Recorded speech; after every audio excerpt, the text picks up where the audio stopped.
நடந்த நிகழ்வுகளை நடந்தவாறே கூறிவிடுவதாகும்.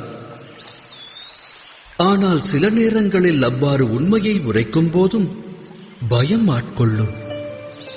அந்நேரத்தில் அடுத்தவர் பற்றிய எண்ணம் மனதில் தோன்றும்.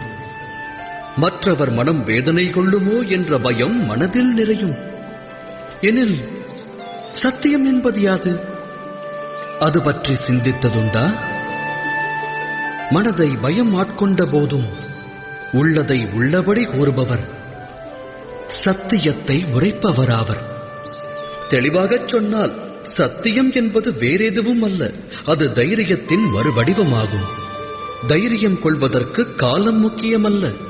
தைரியம் என்பது ஆத்மாவின் சுபாவமாக வேண்டும். அதாவது